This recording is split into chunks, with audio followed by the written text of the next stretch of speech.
How drove you into politics? ఎలా మీరు politics లోకి వచ్చారు? క్యాన్సర్ పేషెంట్స్ మేము సౌత్ ఆఫ్రికా తీసుకెళ్ళి ఆడాము అక్కడ. ఇన్ఫాక్ట్ మీరు ఆర్ఎస్ఎస్ లో మెంబర్ కూడా కదా? పొజిషన్ ఏమో స్ట్రాంగ్.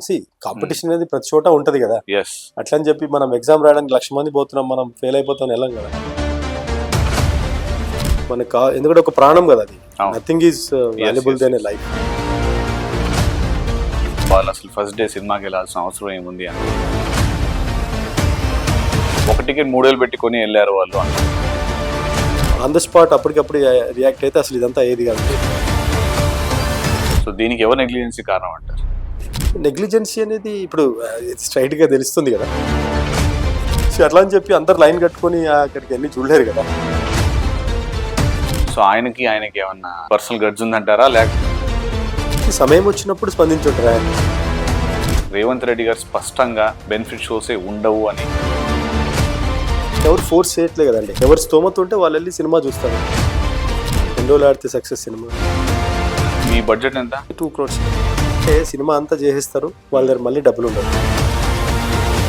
మీ అన్నయ్య గారి పేరేంటండి? బీజేపీ నుంచి Lalu. Well, hi, hello, namaste. This is your JP. You're watching 100 TV News That Matters. Today's our guest, people call him as Sardar, Sardar Bhai, Sardar King. He is none other than Abhinav Sardar. So, ఈ రోజు సర్దార్ గారికి చిన్న introduction ఇస్తానండి. Sardar ji, welcome. Thank you. That's JP. Happy new year. Thank you. Same to you. You too. And sir, please tell me about yourself. Introduction. Just you hail from Achampet, Hyderabad. So how long all this? అరే ఎలా జరిగింది మీరంతా ప్రస్థానం అంతా? నేను ఈ మొత్తం journey చెప్పాలంటే మీకు 2-3 గంటల సినిమా అవుతుంది. అలా కాదు, మీరు ఆల్రెడీ చేస్తారు కాబట్టి. Yeah, I basically belongs to Achampet, okay, Babunagar district అన్నమాట. ఓకే. సో ఇప్పుడు నాగర్ కర్నూల్ గా yes చేశారు. సో బేసిక్ గా స్కూలింగ్ చిన్నప్పటి నుంచి కూడా నేను అంత బయట schooling Sainik school Korukonda okay విజయనగరంలో చదువుకున్నాను. ఓకే. సో అది ఒక డిఫెన్స్ స్కూల్. అక్కడ సీట్ రావడమే చాలా కష్టం. అబ్సల్యూట్లీ. 20-30,000 people లో 100 members తీసుకుంటారు అది. ఓకే. సో అట్లా నేను 96 వరకు సైనిక్ స్కూల్లో చదువుకున్నాను. ఓకే. సైనిక్ స్కూల్ 6th నుంచి 12th వరకు అక్కడ. ఓకే. అది అయిపోయిన తర్వాత దెన్ ఐ గాన్ టు అక్కడ యాక్చువల్ గా డిఫెన్స్ లో వెళ్ళాలనుకుండే. సైనిక్ స్కూల్ అంటే అందరు అవును, చాలా ప్రాసెస్ ఉంటుంది. బట్ నాకు డిఫెన్స్ లో సర్వీస్ సెలక్షన్ బోర్డ్ అని ఉంటది, అందులో మిస్ అయింది కొంచెం. దెన్ నేను ఇంజనీరింగ్ అపియర్ అయ్యాను. దెన్ నాకు అప్పుడు NIT వరంగల్లో సీట్ వచ్చింది. So you are completely good student అన్నమాట. ఆబ్వియస్లీ సైనిక్ స్కూల్ అంటేనే గుడ్. సో NIT వరంగల్లో బీటెక్ అయిన తర్వాత దెన్ మేనేజ్మెంట్ సైడ్ నాకు ఎందుకో ఇంట్రెస్ట్ ఉండే. Okay. Then I paid for MBA వచ్చి నేను NIT త్రిచి, అంటే అప్పుడు NIT, ఇప్పుడు NIT అంటే అప్పుడు REC అనేవాడు, ఓకే, రీజనల్ ఇంజనీరింగ్ కాలేజ్. అవును. సో బీటెక్ NIT వరంగల్, MBA NIT త్రిచిలో చేశాను. అచ్చా అచ్చా అచ్చా. సో బీటెక్ MBA అయిపోయిన తర్వాత నాకు క్యాంపస్ ప్లేస్మెంట్ లో నాకు ఫస్ట్ జాబ్ వచ్చి కోకోకోలాలో వర్క్ చేశాను. ఓ, మీరు జాబ్ చేశారా? First job. ఓకే. జాబ్ చేశాక ఆల్మోస్ట్ 12-13 years నేను జాబ్ చేశాను. ఓకే. కోక్ లో అయిన తర్వాత ఒక షార్ట్ పీరియడ్ టాటా ఇండికామ్లో చేశాను. దాని తర్వాత ఓకే ఒక 10 years మాత్రం నేను కింగ్ ఫిషర్ UB గ్రూప్ లో వర్క్ చేశాను. సో బేసిక్లీ బ్రాండ్ మేనేజ్మెంట్ కానీ మార్కెటింగ్ కానీ, so main area marketing management లో ఉండేది. ఓకే. సో ఆల్మోస్ట్ అక్కడ కంప్లీట్ ఎక్స్పీరియన్స్ గెయిన్ చేసుకొని దెన్ ఐ కేమ్ అవుట్. నాకు యాక్చువల్గా ఏంటంటే చిన్నప్పటి నుంచి I had lot of passion to do various things. So ఒక దగ్గర జాబ్ చేస్తే మనం we can't do what ever we have in mind, right? So నాకు చిన్నప్పటి నుంచి మూవీస్ ప్యాషన్ ఉండే. We have to do something different అని చెప్పి ఉండే. సో అందుకని చెప్పి I came out and so మీరు జాబ్ క్విట్ చేసి your complete into other side అన్నమాట. Yeah, so basically job just gain lot of experience through that. So ఒక దగ్గర వర్క్ చేస్తే గానీ మనకి ఎక్స్పీరియన్స్ రాదు కదా. So absolutely that's the main thing. So అక్కడ వర్క్ చేశాక then lot of experience I gained in Coca-Cola గానీ Kingfisher గానీ. So what I thought is like life ఒక చిన్న మనం జాబ్ చేసుకుంటూ మనం బతకడం కాదు, మనం కూడా ఒక 10 మందికి క్రియేట్ ఎంప్లాయ్మెంట్ కానీ క్రియేట్ ఎంటర్ప్రినర్స్ కానీ అని చెప్పి నేను I came out. Then I started small concept called Hyderabadi Chai Adda. Okay. So దాని నుంచి giving employment to people and creating own employment and creating entrepreneurs. So that is how I started. Apart from this I think మీ దగ్గర ఎంత మంది work చేస్తున్నారు? నేను విన్నదాన్ని బట్టి 250 మంది పనిచేస్తున్నారు. వాస్తవం వర్క్ చేయడం అంటే చాలా మంది వర్క్ చేస్తున్నారు. యా, 100% అది. But the target is to make larger than life brand. Okay. So actual చెప్పాలంటే చాయ్ ఒక కాన్సెప్ట్ ని, ఒక ఛాయ్ ని ఒక కార్పొరేట్ లెవెల్ లో బ్రాండ్ క్రియేట్ చేసింది ఫస్ట్ మేమే. ఎస్ ఎస్ తెలుసు. ఇన్ఫాక్ట్ నేనే అది 2015 లోనే స్టార్ట్ చేసింది మేము. తర్వాత ఇవన్నీ ఎవడు పడితే వాడు వచ్చాడు బ్రాండ్లు, బోర్డు పెట్టేస్తారు, ఒక ఇది ఇచ్చేస్తారు, అది బ్రాండ్ అని చెప్తారు. So that is not correct actually. Brand అంటే ఒక క్వాలిటీ, కన్సిస్టెన్సీ కానీ, ఒక ప్రాపర్ SOP స్టాండర్డైజేషన్ కానీ ఇవన్నీ ఉండాలి. సో ఒక బ్రాండ్ లుక్ అండ్ ఫీల్ కానీ, so that's how it should be. So అలా that's how we have not rush too much into giving franchisee. So అలా స్లోగా మేము స్టార్ట్ చేసాం. Now we are going aggressive. Okay, good at this. I think మీరు కర్ణాటక ఇక్కడ side కూడా బాగా వచ్చారు. వీఆర్ స్టార్టింగ్ ఈవెన్ గ్లోబల్ గా ప్లాన్ చేస్తున్నాం. ఓకే, so very soon I think will be launching US also. Oh great. Okay fine. Next ఇప్పుడు coming to other thing, ఇప్పుడు నెక్స్ట్ ఇంకోటి ఏంటంటే మీ film, it's called mistake, I think so, right? ఎప్పుడు recent గా ఫిలిమ్స్ అనేది మీకు నాకు తెలిసి మొత్తం తెలియదు. నేను 2010 లోనే ఫస్ట్ సినిమా చేశాను. అచ్చా, ఓకే. ఫస్ట్ సినిమా వచ్చి తేజం. దానికంటే ముందు నేను తులసిలో వెంకటేష్ గారి మూవీలో ఒక స్మాల్ రోల్ ఒకటి చేశాను. ఓహో, ఓకే. దాని తర్వాత ఫుల్ ఫ్లెడ్జ్ గా నా ఫస్ట్ సినిమా వచ్చింది 2010 లో, ఓకే, తేజం అని వచ్చింది. ఓకే. దాని తర్వాత ఒక 8-9 మూవీస్ చేశాను నేను. హార్మోన్స్ అనే ఒక మూవీ, రాక్షసి అని నేను పూర్ణ లీడ్ రోల్ చేసింది. Okay, okay, okay. తర్వాత గేట్ అని, ఓకే, ఏక్ అనే మూవీ, తర్వాత మ్యాగ్నెట్ అని. ఓకే. తర్వాత లేటెస్ట్ గా హిట్ మూవీస్ అంటే నాకు చెప్పాల్సింది మెయిన్ గా రామసూర్ ఒకటి, మిస్టేక్ ఒకటి. రామసూర్ అమెజాన్ ప్రైమ్ లో ఉంది, ఓకే. మిస్టేక్ వచ్చి ఆహాలో ఉంది. So you have done it in very large scale. Big scale, yes yes. Okay, okay. So next దీనికి చాలా మంది కూడా మీరు మీ దానికి సెలబ్రిటీస్ ని వాళ్ళని బాగా ఇన్వైట్ చేస్తారు అనుకుంటా. దాని గురించి ఏమైనా చెప్పగలరా కొంచెం? బేసిక్ గా మాకు ఒక సెలబ్రిటీ క్రికెట్ టీం ఒకటి పెట్టాము, హైదరాబాద్ తల్వార్స్ అని. సో ద బేసిక్ కాన్సెప్ట్ ఏంటంటే గివింగ్ బ్యాక్ టు సొసైటీ అనే కాన్సెప్ట్ తోటి ఒక స్టార్ట్ చేసాం. సో మేము క్రికెట్ ఆడి whatever fund that we generate, we give it to the people who are in need. చిన్న whatever help that we can do, so అవి చేస్తా ఉంటాం. లేదంటే ఒక మంచి క్యాంపెయిన్ చేయడం, అవేర్నెస్ క్యాంపెయిన్స్ కానీ, స్వచ్ఛ హైదరాబాద్ మీద ఒక క్రికెట్ ఆడాము. సో అట్లా డిఫరెంట్ కాన్సెప్ట్స్ పెట్టి మేము సెలబ్రిటీస్ ఇన్వాల్వ్ చేసి యాజ్ ఎ రెస్పాన్సిబుల్ పీపుల్ మనం కూడా కొన్ని చేయాలి కాబట్టి we do lot of activities through that. So మీరు ఈ హైదరాబాద్ తల్వార్స్ టీమ్ చైర్మన్ గా మీరుండి కూడా వీటి నుంచి మీరు వచ్చే అమౌంట్ ఉందా you convert into other things for orphanages అన్ని కూడా చేశారు అనుకుంటా. ఫర్ ఎగ్జాంపుల్ క్యాన్సర్ పేషెంట్స్ మేము సౌత్ ఆఫ్రికా తీసుకెళ్లి ఆడాము. అక్కడ టీమ్ అంతా సౌత్ ఆఫ్రికా తీసుకెళ్లి 2019 లో అక్కడ క్యాన్సర్ పేషెంట్స్ కి ఒక 5 lakhs డొనేట్ చేయడం జరిగింది. సో అక్కడ మన తెలుగు వాళ్ళతో వెళ్ళి క్రికెట్ ఆడాము మేము సెంచురియన్ స్టేడియం లో. మనందరం సెంచురియన్ స్టేడియం లో క్రికెట్ చూసేవాళ్ళం కానీ ఆడాము అక్కడ. So that is how we. So next అండి, ఇప్పుడు దీని గురించి తర్వాత పక్కన పెట్టేస్తే మీరు హీరోగా చేసిన మూవీస్ లో ఎస్పెషల్లీ శ్రీకాంత్ గారి టాపిక్ నాకు బాగా ఇష్టం అండి. ఆయన నేను మంచి ఫ్యాన్ కూడా, నాకు బాగా ఇష్టం ఆయన అంటే. మా బాబాయ్ చాలాసార్లు కలిశారు ఆయన్ని. మీరు శ్రీకాంత్ గారికి ఎలా మీ యొక్క బాండింగ్ ఎలా ఏర్పడిందండి? ఎప్పుడు when this bonding start? Srikanth అన్న ఇప్పుడు ఎవరు మీరు వెళ్ళినా కానీ అందరినీ బాగా రిసీవ్ చేసుకుంటారు. నేను జనరల్ గా వాళ్ళ ఇంటికి వెళ్తే చాలా మంది వచ్చి వెయిట్ చేస్తా ఉంటారు ఫొటోస్ కోసం. అది సో అందరినీ వెల్కమ్ చెప్తారు. ఆ మనిషి ఏంటంటే he's more than an actor, is a very good human being. So అక్కడ నాకు బాగా టచ్ అయ్యాను. సో ఎనీ టైం మనం ఎవరికి ఏమి అడిగినా కానీ అన్న కూర్చోబెట్టి మాట్లాడడము, చాలా వెల్కమింగ్, వామ్ వెల్కమ్ ఉంటుంది ఆయన దగ్గర. సో అట్లా నాకు బాగా అటాచ్ అన్న అంటే whatever you know we do he supports. ఎందుకంటే because he knows how the industry is. ఆయనకి తెలుసు, ఆయన చాలా కష్టపడి వచ్చిన మనిషి. ఇండస్ట్రీలో చాలా కొత్త మందిలో చెప్పాలంటే ఆయన is one of the main person who is really worked hard and came on his own. So చాలా మంచి పర్సన్ కూడా, చాలా మంచి person. he keeps on helps other people. Yeah, very good human being. Humanity ఎక్కువ ఆయనకి. అవునవును, ఎవరిని hurt చేసే మనసుతో. సో మీరు ఇంత క్లోజ్ బాండింగ్ అంటే ఇది మీకు ఆయన ఎప్పటి నుంచి పరిచయం? 10 ఏళ్ళు అవుతుందా? అంతగా ఒక 10 years. సో మీరు 10 years లో చాలా బాండింగ్ ఉంటుంది. బట్ లాస్ట్ ఈ మిస్టేక్ నుంచి మీరు ఆయనకి చాలా ఇంకా దగ్గర అయ్యి మీ ఫిల్మ్ మీద ప్రొడ్యూస్ చేయించాలనుకున్నారంటే వాస్తవమా? అన్న ప్రొడ్యూసర్ కాదు. లేదు, మీ బాండింగ్ లో మీరు దానికి ఓన్ గా మీరే ప్రొడ్యూసర్. సో ఎలా ఇంత బాండింగ్ ఆఫ్టర్ క్లోజ్ బాండింగ్? బాగా బేసిక్ గా నేను అన్నకి మేము క్రికెట్ ఆడతాం కదా, క్రికెట్ ఎంత కలిసి క్రికెట్ ఆడతాము అంత. అవును.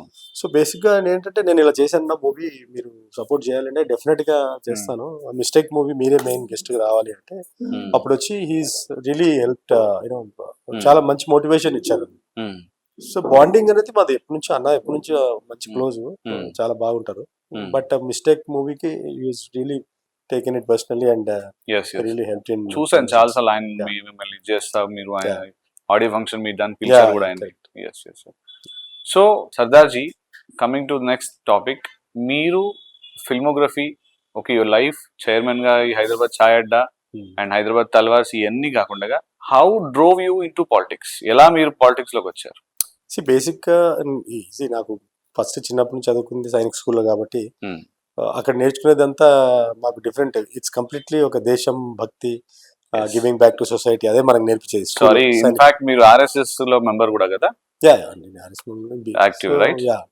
సో బేసిక్ గా అక్కడ మాకు నేర్పించేది అదే కాబట్టి డెఫినెట్ గా at some point of time ఇప్పుడు మనకి ఏదైనా చేయాలి అనుకుంటే మనం కొంత స్కేల్ వరకు చేయగలం. ఇప్పుడు నేను ఎంత సోషల్ యాక్టివిటీస్ చేసినా కొంత స్మాలర్ స్కేల్ కి నేను I can reach to people and I can do in smaller scale. కానీ ఒక సొసైటీకి మనం ఏదైనా ఇన్ఫ్లుయెన్స్ చేయగలగాలి, ఒక లార్జ్ స్కేల్ ఆఫ్ కమ్యూనిటీ జనాలకి మనం ఏదైనా మంచి చేయాలి అంటే, మనం ఒక మార్పు తీసుకురావాలి అంటే డెఫినెట్ గా ఒక ఎన్జిఓనో ఒక ఇదే పెట్టి చేయలేము. కాబట్టి డెఫినెట్ గా పొలిటికల్ అనేది ఉండాల్సింది. సో ఆ థాట్ తోటి డెఫినెట్ గా నాకు ఒక మార్పు తీసుకొద్దాము, ఒక చేంజ్ తీసుకొద్దాము అని చెప్పేసి నాకు ఇంట్రెస్ట్ ఫస్ట్ నుంచి కూడా. అందుకని చెప్పి I వెంటెడ్ into politics also. Okay, so మీరు పోటీ చేసిన కాన్స్టిట్యూషన్ ఎక్కడండి? పోటీ చేయలేదు నేను, పోటీ చేయడానికి పోటీలో ఉండే ఎంపీగా చేద్దామని ఆదిలాబాద్ నుండి. బట్ అన్ఫార్చునేట్లీ నాకు లాస్ట్ మూమెంట్ లో టికెట్ అవ్వలేదు. బట్ డెఫినెట్ గా some day will do it. తప్పకుండా అండి, వస్తారు, దాంట్లో డెఫినెట్ గా డౌట్ లేదు. సో యంగ్ పీపుల్ ని ఆల్వేస్ పార్టీ ఇలాంటి ఎంకరేజ్ చేస్తుంది వాస్తవమే.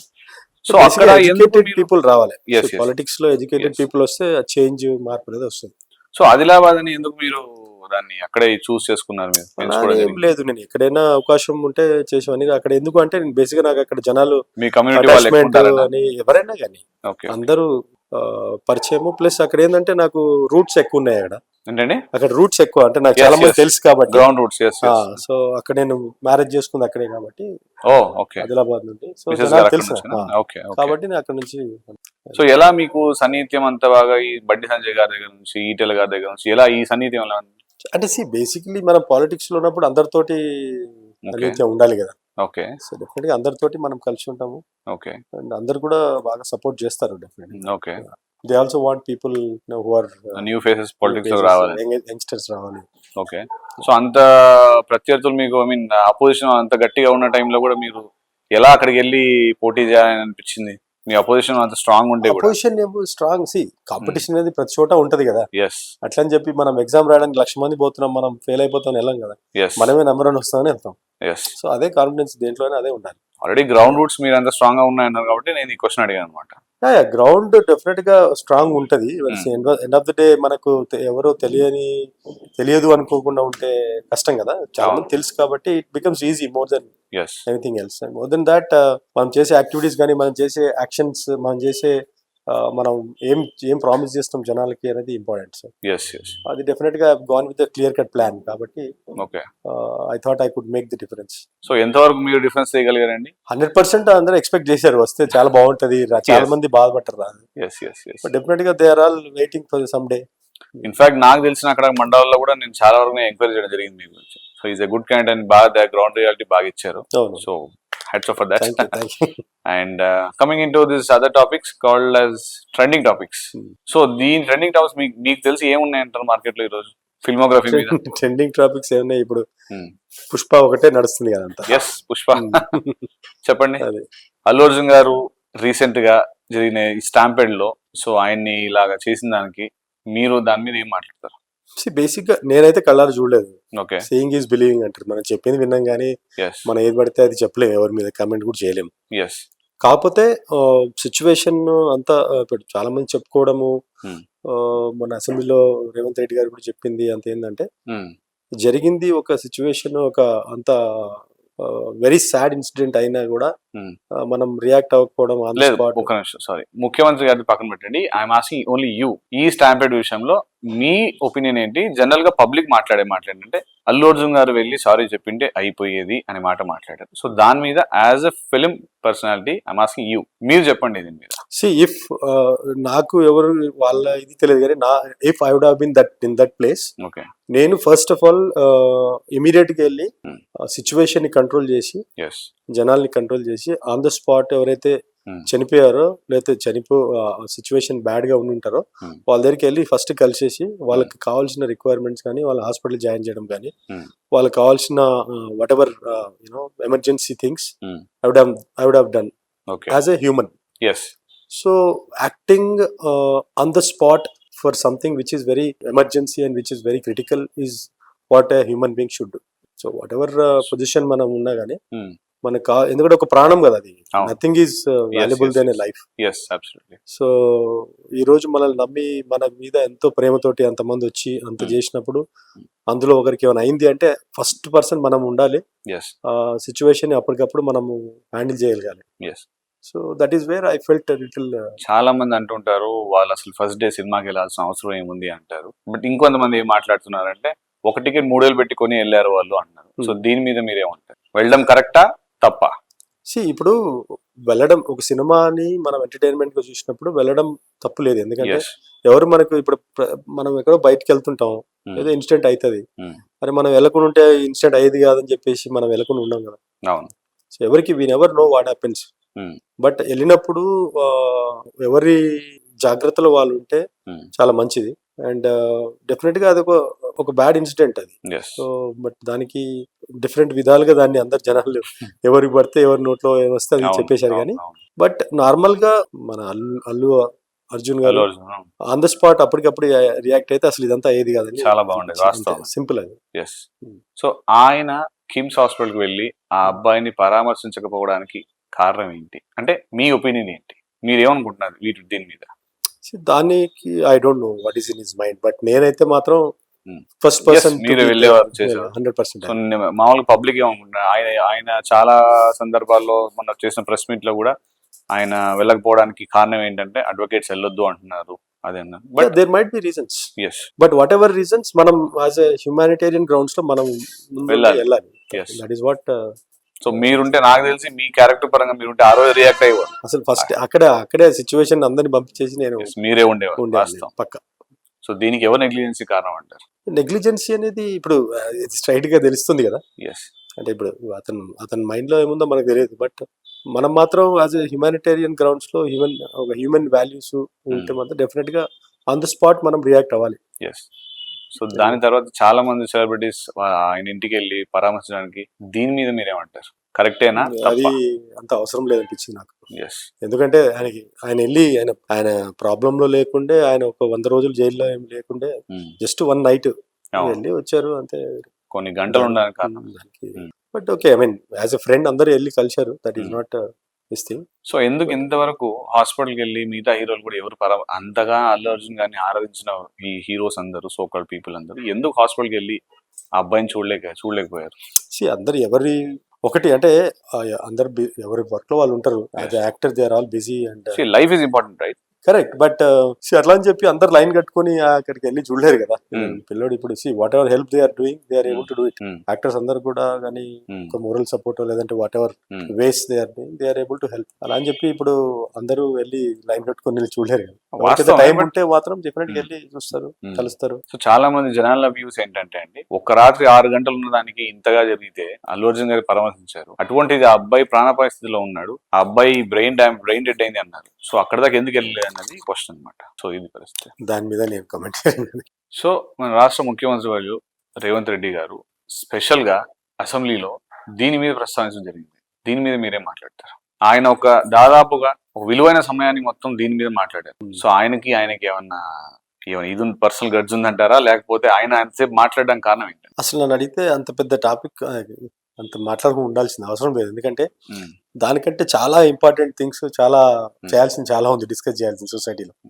So I don't think it is needed in the assembly. But ఆయన నెగ్లిజెన్సీ ఉంది, ఒక 2 ప్రాణాలు పోయాయి అన్న దానికి అందరికి తెలుసు, వెళ్ళాయి. కానీ దాని మీద పట్టుకొని ఒక రోజంతా అసెంబ్లీలో డిస్కస్ చేయాల్సిన అవసరం లేదు కదండి. అట్లా అనుకుంటే పొలిటికల్ ర్యాలీస్ కానీ పొలిటికల్ ప్రోగ్రామ్స్ చేసేటప్పుడు కూడా చాలా మంది చనిపోతా ఉంటారు. అట్లా అని చెప్పేసి వీళ్ళంతా రెస్పాన్సిబుల్ తీసుకొని చేయరు కదా. సో వాటి మీద అల్లు అర్జున్ గారి మీద ఎందుకు ఇంతగా జరుగుతుందంట? అదే చెప్తున్నా, ఇట్స్ అన్నెసెసరీ క్రియేటింగ్. ఒక సెలబ్రిటీ ఆయన అనవసరంగా టార్గెట్ చేస్తున్నారు అంతే. రాజకీయాల్ని మార్చాలనా లేకపోతే ఇంకొకరి మీద అదే సమ్ కైండ్ ఆఫ్ డైవర్షన్ అంతే. కానీ ఇట్స్ నాట్ నీడెడ్. డెఫినెట్ గా ఒక ఇన్సిడెంట్ అయింది, బ్యాడ్ ఇన్సిడెంట్, దానికి వాళ్ళు చేయాల్సిన హెల్ప్ చేశారు. ఇప్పుడు అల్లు అర్జున్ గారు ఫస్ట్ ఇమీడియట్ గా అవ్వకుండా తర్వాత వాళ్ళు they have given them good compensation, whatever you call it. But yeah, definite గా దేర్ వాజ్ టైం ల్యాబ్స్ కొంచెం ఎక్కువైంది. Definite he also realised. అండ్ తర్వాత అల్లు అరవింద్ గారు వెళ్ళారు, అంతా హెల్ప్ చేశారు, అంతా చేశారు. బట్ ఇప్పుడు దాన్ని పట్టుకొని అసెంబ్లీలో చేయాల్సినంత రక్కస్ చేయాల్సిన అవసరం లేదు అసలు. ఎందుకంటే there are lot of other bigger issues which are there for people and which are to be addressed. అది చేయాలి, కానీ ఇదంతా I don't think it is needed. So Revanth Reddy గారు ఈజ్ ఆల్వేస్ ఆయన ప్రజల పక్షాన మనిషి. ఎందుకంటే ఆయన చాలా ఏ స్థాయి నుంచి ఆయన పైకి వచ్చారో అందరికీ తెలిసిందే, ఆయనంతా ఎలా జరిగిందో అందరికి తెలిసిందే. సో దాని మీద అంత ప్రస్తావించారు. సరే, చాలా మంది కూడా అనౌన్స్ చేసిన 20 లక్షల్లో ఇంతవరకు డబ్బులే ముట్టలేదు, కేసు వాపస్ తీసుకుంటే నేను 20 లక్షలు ఇస్తా అని అల్లు అరవింద్ గారు కామెంట్ చేశారంట. దీనిపైన మీరేమంటారు? అది ఐ డోంట్ నో, దానికి ఫ్యాక్ట్ నాకు తెలియదు, కానీ but they already given them almost public గా 1.5 crores ఎంతో ఇచ్చారు. ఓకే, అది చూపించారు కూడా అంతా. దిల్ రాజు గారు ప్రెస్ మీట్ పెట్టి చేశారు. ఇచ్చారు. సో టికెట్ ప్రైసింగ్ గురించి ఏం మాట్లాడతారండి? టికెట్ ప్రైసింగ్ అనేది it is under description of government. అది మన చేతిలో ఉండదు. వాళ్ళు whatever policy, it's a policy decision. కాబట్టి whatever government takes, it is their call. So రేపు వస్తున్న గేమ్ చేంజర్ ఈ మూవీపై భారీ అంచనాలు ఉన్నాయి.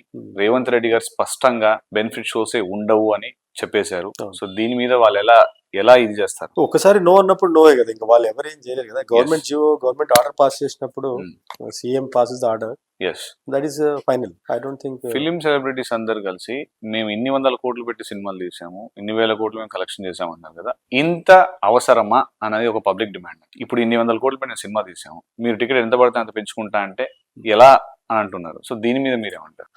అండ్ డెఫినెట్ గా ఇప్పుడు ఎవరు ఫోర్స్ చేయట్లేదు కదండి. ఎవరు స్తోమత ఉంటే వాళ్ళు వెళ్ళి సినిమా చూస్తారు. వాళ్ళకి నిజంగా అది ఇష్టము, ఆ రోజు ఫస్ట్ షో చూడాలి అంటే ఇప్పుడు మనము టికెట్లు రేట్లు పెంచి పంపిస్తున్నారు. అవును. కానీ ఇంతకు ముందు రోజుల్లో మనం వెళ్ళాలన్నప్పుడు బ్లాక్ లో కొనేవాళ్ళం టికెట్లు. 100 రూపాయల టికెట్ 1000 రూపాయలు కూడా కొనే రోజులు కూడా ఉన్నాయి మనకి. ఒకప్పుడు బెనిఫిట్ షోస్ కి మామూలుగా మీరు కూడా అంటా ఉంటారు, ప్రజలకి లేదా కొంతమంది డిస్ట్రిబ్యూటర్స్ కానీ ఎగ్జిబిటర్స్ కానీ వీళ్ళకు ఫ్రీగా వేసి చూపించే షోస్ అండి. ఇవాళ ఎందుకు దాన్ని క్యాష్ చేసుకుంటున్నారు, సొమ్ము చేసుకుంటున్నారు ఫిలిం సెలబ్రిటీస్ అని అంటారు. దీని మీద మీరేం మాట్లాడతారు? బేసికలీ అదొక కేటగిరీ ఆఫ్ పీపుల్ ఉంటారండి. వాళ్ళకి ఏంటంటే they don't care about money, they want that movie first day అందరికంటే ముందు చూడాలి అండ్ ఆ ఫీల్ ఉండాలని చెప్పి they are ready to spend. So when they are people ready to spend, it is nothing wrong కదా. మనం ఏమో వాళ్ళని గ్యాంబ్లింగ్ చేసి వాళ్ళ మాయ చెప్పి తీసుకోవట్లేదు. Basically they are targeting the segment which is ready to pay for it premium and see it. So everything today is business కదా. అండ్ దాంట్లో చాలా హార్డ్ వర్క్ ఇన్వాల్వ్ అయి ఉంటుంది, చాలా మనీ కూడా ఇన్వాల్వ్ అయి ఉంటుంది. దట్ ఈస్ నథింగ్ రాంగ్ అనిపిస్తుంది. When the people are ready to pay, it is how. ఎలా ఒక మధ్యతరగతి కుటుంబంలో 5 మంది ఉంటే 5 మంది కలిసి సినిమాకి వెళ్తే 4000 రూపాయలు ఖర్చు అవుతుంది. ఇంటర్వెల్ లో స్నాక్స్, ఈ పాప్కార్న్స్ అన్ని ఎంతో కాస్ట్లీ, మీకు తెలుసు. సో దీని మీద మీరేం మాట్లాడారు? డెఫినెట్ గా మధ్యతరగతి కుటుంబం వెళ్ళాల్సి, ఇప్పుడు వాళ్ళు ఫస్ట్ షోకి అయితే వెళ్ళరు కదా. టికెట్ ప్రైజెస్ ఫస్ట్ లో పెంచుతున్నారు, తర్వాత మళ్ళీ నార్మల్ అవుతున్నాయి. So they will have to wait and go. ఒక 1 week తర్వాత వెళ్ళొచ్చు, తప్పే ఉంది. 1 week తర్వాత వెళ్ళినా కూడా అదే రెగ్యులర్ సీట్ 300 రూపాయలు చార్జ్ చేస్తాను మల్టీప్లెక్స్ లో. ఇంకొన్ని థియేటర్స్ లో 350 రూపాయలు. అదైతే డెఫినెట్ గా it is a very sad thing, unfortunate thing. ఎందుకంటే మీరు చెప్పినట్టు ఒక మధ్యతరగతి కుటుంబం వెళ్ళి మల్టీప్లెక్స్ లో బాగా ఎక్స్పీరియన్స్ అయ్యి ఫ్యామిలీతో వెళ్ళి రిలాక్స్ అవ్వాలంటే చాలా కాస్ట్లీ అఫైర్ అది. I don't know, but somewhere it has to be corrected. Correction అయితే జరగాలి. కొన్ని భారీ బడ్జెట్ సినిమాలు కూడా ఒకప్పుడు ఇంత టికెట్ ప్రైస్ లేకుండా 100 కోట్లు కలెక్ట్ చేశాయి. సో ఇదంతా చేయడానికి మీరేమనుకుంటారు? ప్రజల్ని మభ్యపెట్టి ప్రజల్ని ప్రేరేపితం చేసి సినిమాలకు రప్పించుకోవడం అంటారా, ఎలా అంటారు? డెఫినెట్ గా ఇంతకు ముందు మీరు చూస్తే ఇప్పుడు సినిమా సక్సెస్ అంటే ఎన్ని రోజులు అనుకున్నారు మీరు? ఎన్ని రోజులు ఆడితే success cinema? It's all depends on 1 week collection. 1 week అంతే. కానీ ఇంతకు ముందు మనం celebrations 50 days 50 days celebration, 100 days celebration చేసేవాళ్ళం. సో ఇప్పుడు అది లేదు. అవును, ఎందుకని? అంతే. ఇక ఇప్పుడు ఏమైందంటే అందరికి ఫాస్ట్ గా అందరికి ఇదైపోవాలి. అప్పుడు ఏం చేసేది, థియేటర్లు ఒకేసారి ఇప్పుడు 1000 థియేటర్ రిలీజ్ చేస్తున్నారు. అప్పుడు 100 సినిమాలు ఉంటే అన్ని సినిమాల్లో షేర్ చేసి ఒక 100 థియేటర్స్ ఒక మూవీ, 100 థియేటర్స్ ఒక మూవీ, అలా ఉండేది. ఇప్పుడు అలా లేదు కదా. ఇప్పుడు మొత్తం 1000 థియేటర్ ఒకేసారి. సో జనాలు ఒకేసారి వెళ్ళి చూసేస్తున్నారు. సో అన్ని రోజులు ఉండదు కదా ఆడదు. అప్పుడు సినిమా రిలీజ్ అయింది అంటే మాక్సిమం మీకు 50 థియేటర్లు, 100 థియేటర్లు, 150 థియేటర్లు అట్లా ఉంటాయి. Okay. So that is where the differences. ఇప్పుడు మీ మిస్టేక్ సినిమా గురించే మాట్లాడదాం. మీకు ఎన్ని థియేటర్స్ ఇచ్చారు? నాకు తెలిసి 150 థియేటర్స్. మీ బడ్జెట్ ఎంత? Cinema budget 2 crores. సార్ మీకు వచ్చిన కలెక్షన్స్ ఏంటి? మనం కలెక్షన్స్ అవన్నీ ఇప్పుడు మనం దీంట్లో డిస్క్లోజ్ చేయలేదు. అలా బట్ చిన్న సినిమాల గురించి మాట్లాడుకుంటే చాలా మంది సినిమాలు కోట్లు పెట్టి 2 కోట్లు 3 కోట్లు మీదైనా డబ్బే, పబ్లిక్ దైనా డబ్బే.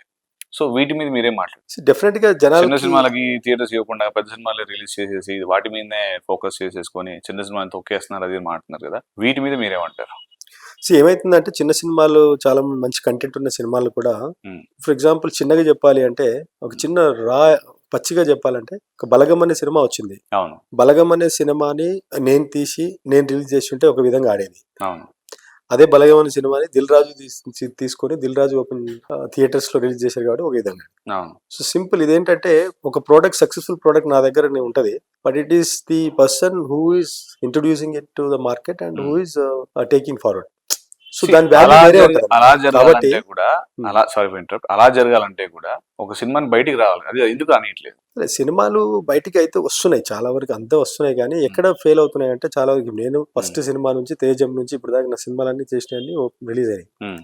సో బేసిక్ గా ఎక్కడ ఫెయిల్ అవుతారంటే చాలా మంది కొత్త వాళ్ళు వస్తారు, వాళ్ళకి సినిమా తీయాలనే ఒక తపనతో వచ్చేస్తారు, కానీ వాళ్ళ బేసిక్ ప్లానింగ్ కానీ బేసిక్ ఎగ్జిక్యూషన్ లో ఫెయిల్ అయిపోతారు. సో ఒకవేళ ₹1 కోటి సినిమా తీయాలనుకుంటే 1 crore లో సినిమా చేయాలి అనుకొని వచ్చినప్పుడు ఆ 1 crore తోటి వస్తాడు, కానీ anything that we do it might exceed, definite గా ఎక్సీడ్ అవుతుంది ప్లానింగ్ లేకుంటే. సో వీళ్ళకి ఎక్స్పీరియన్స్ లేక ప్లానింగ్ లేక సినిమా స్టార్ట్ చేస్తారు, అది కరెక్ట్ గా 1 crore అనగానే హాఫ్ సినిమా అవుతుంది. ఎందుకంటే వీళ్ళు ప్లాన్ చేసుకోరు సరిగ్గా. చాలా మంచి పాయింట్ రైజ్ చేశారు. హాఫ్ సినిమా అయ్యేసరికి ఏమైతుంది, సగంలో అయిపోద్ది. తర్వాత మళ్ళీ సినిమా చేయాలి అంటే మొత్తం అటు తిరుగుతా ఇటు తిరుగుతా అందరి దగ్గర డబ్బులు కలెక్ట్ చేస్తారు, మళ్ళీ అప్పు తెచ్చి మళ్ళీ 50 లక్షలు తెచ్చి మళ్ళీ స్టార్ట్ చేస్తారు. అలా తీసుకొచ్చేసి దాన్ని ఎటో చేసి సినిమా కంప్లీట్ చేస్తారు. ఇప్పుడు సినిమా కంప్లీట్ అయిన తర్వాత మేజర్ గా చేయాల్సింది ఏంటి, పబ్లిసిటీ. రిలీజ్ కంటే ముందు పబ్లిసిటీ చేయండి, సినిమా జనాల్లో వెళ్ళదు. సో అట్లా మీరు చూస్తున్న రామోసూర్ గానీ నా మిస్టేక్ గానీ అన్ని మేము సినిమా బడ్జెట్ ఒకటైతే దాన్ని ఆల్మోస్ట్ అదే ఈక్వల్ బడ్జెట్ మేము పబ్లిసిటీ కూడా పెట్టాం. సో అప్పుడే ఆ లెవెల్ ఆఫ్ రీచ్ కానీ ఆ లెవెల్ ఆఫ్ లోపల జనాల్లో వెళ్ళడం కానీ ఉంటది. అప్పుడే మీకు థియేటర్స్ కూడా వస్తాయి, అప్పుడే ఓటీటీ వాడు కూడా కొంటాడు సినిమా. అంటే ఇవన్నీ చూస్తారు కదా వీళ్ళు పబ్లిసిటీ చేశారా లేదా. సో అక్కడ ఏమైతుందంటే సినిమా అంతా చేసేస్తారు, వాళ్ళ దగ్గర మళ్ళీ డబ్బులు ఉండవు రిలీజ్ చేయడానికి, పబ్లిసిటీ చేయడానికి, కనీసం ఒక యాడ్ ఇవ్వడానికి కూడా పైసలు ఉండవు. యాంకర్ రవి కూడా ఇలాగే జరిగింది అనుకుంటా, లవ్ స్టోరీ అన్న సినిమా తీసాడు గుర్తుందా, యాంకర్ రవి ఇలాగే సేమ్ జరిగింది. సో ఇట్లా కొన్ని వేల సినిమాలు ఉన్నాయి, మీరు వెళ్ళి ప్రసాద్ ల్యాబ్ లో చూస్తే కొన్ని వేల సినిమాలు అలా పడి ఉన్నాయి. సరే సార్, కొన్ని మంచి సినిమాలు కూడా ఆడుతూ ఉంటాయి. ఇప్పుడు ఎగ్జాంపుల్ తమిళ్లో తీసుకుంటే నా ఫ్రెండే ఉన్నారు పాండ్యన్ అనేసి, ఆయన ఒక సినిమా తీసాడు 70 లక్షలు పెట్టి, ఆయన రిలేటివ్ అనమాట. తీస్తే అది కరెక్ట్ గా 4 రోజులు ఆడిన సినిమా 6 కోట్లు వసూలు చేసింది. కంటెంట్ లేదన్నా కంటెంట్ ఉందన్నా ఉంటేనే కదా వస్తుంది, డిఫరెంట్ కంటెంట్ ఉంటే వస్తుంది, రైట్? ఇప్పుడు తెలంగాణలో చాలా మంది సినిమాలు తీస్తాను, చాలా మంది సినిమాలు తొక్కేస్తున్నారు, రానిట్లే అంటున్నారు. దిల్ రాజు గారు కూడా ఒకప్పుడు ఆయన ఒక మాట అనేవారు, ఎప్పుడు నాకు ఎవరు హెల్ప్ చేయలేదండి, నాకు వెళ్ళడానికి ఒక దారి చూపించారు, నేను అలా పైకి వచ్చాను. చాలా మంది కూడా దారి కోసం వెయిట్ చేస్తున్నారు కదా, దాని మీద మీరేం మాట్లాడుతున్నారు? బేసిక్ గా ఎవరు ఇక్కడ ఎవరు మనకి దారి చూపారండి. దిల్ రాజు గారు చెప్పినట్టు మనం చూసుకోవాలి, మనం కాంటాక్ట్స్ పెంచుకోవాలి. ఏ విషయంలో అయినా అంతే కదా, అది any business you take, anything you take in life, ఎవరో ఎందుకు వచ్చి చేస్తారు మన కోసం. మనం వెళ్ళి దిల్ రాజు గారినో లేదంటే ఇంకెవరినో కూర్చొని వాళ్ళతో కూర్చొని మాట్లాడి వాళ్ళకి మన కంటెంట్ చూపించి డెఫినెట్ గా బాగుంది అంటే వాళ్ళు తీసుకుంటారు, టేకప్ చేస్తారు. So it is all about how good networking that you do and how differently you present your product అనేది important. So coming to our power star, so మీరు ఫ్యాన్ అనుకుంటాను ఆయన బాగా. So DCM of Andhra Pradesh, right, deputy chief minister. So ఆయన అల్లు అర్జున్ గారి topic మీద చాలా late గా స్పందించారు, దీనిపై మీరే మాట్లాడారు? సమయం వచ్చినప్పుడు స్పందించుంటారు ఆయన, అంతేగాని మనం టైం ఎవరైనా కానీ ఈజ్ అ డిప్యూటీ సీఎం కదా, and he has his own priorities in life. It's a very responsible position. So ఆయన ప్రయారిటీస్ బట్టి ఆయన టైం సందర్భం వచ్చినప్పుడు మాట్లాడుంటారు. గోడితో పోయి గొడ్డల్లాగా తెచ్చుకున్నాను. సో బేసికలీ నేను ఇంత ముందు చెప్పింది కూడా అదే కదా, ఇట్స్ సింపుల్ మ్యాటర్, దాన్ని అనవసరంగా ఒక పెద్ద ఇది చేసుకున్నారు. సో మనం యూట్యూబ్ ఓపెన్ చేసింటే అల్లు అర్జున్ అరెస్ట్ అయిన తర్వాత ఒక 1 వీక్ వరకు అల్లు అర్జున్ న్యూస్ వచ్చేది, ఇప్పుడు కనీసం యూట్యూబ్ ఎక్కడ కూడా రావట్లేదు. దీనిపై మీరేం మాట్లాడారు? సెటిల్ అయిపోయింది అంటారా అలా ఫ్యామిలీ? ఇప్పుడు డెఫినెట్ గా మ్యాటర్ అంతే. ఇప్పుడు మాట్లాడారు, తర్వాత దిల్ రాజు గారు వీళ్ళందరూ వెళ్ళి కలిసి ఇష్యూ అసలు ఏమైతుంది అంతా మాట్లాడారు, అన్ని చెప్పారు. సో బేసిక్ ఎక్స్ప్లెనేషన్ ఇచ్చుంటారు, అండ్ వాళ్ళు వెళ్ళి కూడా హెల్ప్ కూడా చేశారు కదా అందరికి. I mean they have given some 1.5 crores for the family and they are taking care care of the child. So I think ఇంకా దీని మీద అనవసరంగా ఎక్స్టెండ్ చేయడం కూడా కరెక్ట్ కాదని. So extend is different and అక్కడ జరిగే సినారియో సార్. ఇప్పుడు హాస్పిటల్లో ఆ అబ్బాయి సార్ మాట్లాడకూడదు, తెలియదు అసలు ఇలాంటి పరిస్థితుల్లో ఉండదు, తెలియదు, బ్రెయిన్ డెడ్ అన్నారు. బట్ ఇంతవరకు ఆ అబ్బాయిని మనం చూపించలేదు, దాని మీద బులెటిన్ కూడా రాలేదు. సో దీన్ని ఎలా మనం తీసుకోవచ్చు, పబ్లిక్ కూడా ఎలా అర్థం చేసుకోవచ్చు? ఇప్పుడు అదొక డిఫరెంట్ ఇష్యూ అండి. అది ఆల్రెడీ హాస్పిటల్లో ట్రీట్మెంట్ జరుగుతుంది. ఇప్పుడు కొన్ని విషయాలు మనం ఇప్పుడు మన చేతిలో ఉండవు. వాళ్ళు డాక్టర్స్ ఏం చేయాలో వాళ్ళు చేస్తున్నారు, వాళ్ళకి కావాల్సిన సర్వీసెస్, ఫినాన్షియల్ సపోర్ట్ అన్ని ఇస్తున్నారు. So and that is not the only news that is to be followed with the people కదా. There are lot of other issues, ఎవరి ప్రాబ్లమ్స్ వాళ్ళు ఉన్నాయి. So everybody is in their own this thing. So మీరు being in BJP ఇప్పుడు state president గా మొన్నటి వరకు ఈటెల గారికి వస్తుంది అన్నారు. సో మీకు అందరూ బాగా తెలుసు, అరవింద్ గారు కానీ సంజయ్ గారు కానీ. సో మీకు తెలిసి ఎవరికి ఇస్తున్నారు అనుకుంటారు? నాకు మనం అంత పెద్దవాళ్ళం కాలే కదా ఇప్పుడు ఎవరికి ఇస్తారు అని చెప్పడానికి. బట్ డెఫినెట్ గా పార్టీ ఏది చేసినా గానీ ఒక అన్ని చూసుకొని అన్ని విధాలుగా చూస్తే చేస్తారు. సో ఎందుకంటే పార్టీ ఇప్పుడు is going to the next level. ఇప్పుడు చూడాలంటే చెప్తే మీరు ప్రతి ఒక్కరు కూడా ఆల్ ఇండియా అంతా చూస్తుంది కూడా బీజేపీ వైపే చూస్తుంది. అవును, దేశం బాగుపడాలన్నా మనం. సో డెఫినెట్ గా పార్టీ అన్ని విధాలుగా సూటబుల్ క్యాండిడేట్ ని చూసి సర్వే చేసి ఇస్తాడు. మీకు అక్కడ గ్రౌండ్ రియాలిటీలో మీకు అక్కడ చాలా మంది సర్కిల్ ఉంది. ఆ గ్రౌండ్ లో కూడా నేను కనుక్కున్న కొన్ని మండలాల్లో కానీ కొన్ని పల్లెటూళ్ళలో కానీ కూడా చాలా మంది మీ పేరు మాట్లాడారు. దాని తర్వాత ఎందుకు దాన్ని ఒత్తేసి పెట్టారు? దాని గురించి ఎందుకు మాట్లాడలేదు వాళ్ళు? మళ్ళీ దేని గురించి అంటారు? మీరు ఎంపీగా పోటీ చేసినప్పుడు సో దాని విషయం నేను మాట్లాడు. ఇప్పుడు మీకు తెలిసి రాజకీయాల్లో ఇప్పుడు ఎవరికి ఇస్తారు అనేది మీరు చెప్పారు కదా దాని. సో మీరు అంత ఇదిగా ఉండి కూడా మీరు ఎందుకు చెప్పలేకపోతున్నారు స్ట్రాంగ్ గా? Basically you know the ground reality and ground report of the public. Definite గా మేము మమ్మల్ని ఇప్పుడు ఫీడ్బ్యాక్ తీసుకుంటారు కదా మా దగ్గర. తీసుకున్నప్పుడు డెఫినెట్ ఎవరు వస్తే బాగుంటది అంటే అందరి దగ్గర కూడా తీసుకుంటారు. పార్టీ కూడా అంతా చూస్తుంది, ఎక్స్పీరియన్స్ చూస్తుంది, ఎంతమంది పీపుల్ తో ఎంత కెరిస్మా ఉంది. There are lot of factors which they will consider to give a party president. And there are bigger people who will take the decision. కాబట్టి దేవరకొండలో మీ అన్నయ్య గారి పేరు ఏంటంటే బీజేపీ లాలు గారు. సో ఆయన సపోర్ట్ మీకేం లేదా? ఉంది, ఎందుకు ఉండదు. సో మీ గురించి కానీ అక్కడ ప్రస్తావించడం ఎవరు జరగలేదు. సెంట్రల్ వరకు మీకు బాగా సపోర్ట్ ఉంది కదండి బీజేపీలో. ఎందుకు ఆయన మీ గురించి మాట్లాడి ఎందుకు మిమ్మల్ని పుష్ చేయలేకపోయారు స్టేట్ లో? అంటే ఇక్కడ రాజకీయాలు ఎట్లుంటదంటే అన్ని విధాలుగా చూస్తారు. మనం పుష్ చేయడం అనేది మన ఒకరి. సో పార్టీ సర్వే చేసింది, పార్టీ చూసింది. అండ్ ఒకటే ఏంటంటే నేను రాజకీయాల్లో వచ్చి కొంచెం ఆల్మోస్ట్ 2 months 3 months ముందే జాయిన్ అయ్యా పార్టీలో. So maybe they would have thought ఈయన ఫ్రెషర్ కదా, ఇప్పుడే కదా. Lot of people who are more experienced and who are more ఇది రాజకీయాల్లో ఇంకా ముందున్నారని చెప్పేసి ఆలోచించవచ్చు. కాబట్టి నాకు they would have thought okay ఈయనకి టైం ఉంది ఇంకా, అందుకని చెప్పేసి. కిషన్ రెడ్డి గారు దాదాపు మీరు గంట స్పెండ్ చేశారు, దానిపై మీరేం మాట్లాడతారు? అదే నేను అవకాశం ఇవ్వండి అంతా, నేను ఈ మార్పు ఇది తీసుకొస్తా. బేసిక్ గా what all we can do అనేది మనం మాట్లాడతాం కదా, చాలాసేపు చర్చించడం జరిగింది. థ్యాంక్స్ అండి, it was wonderful meeting you. మీరు మీ సమయాన్ని మాకు కేటాయించారు. Thank you once again. Thank you.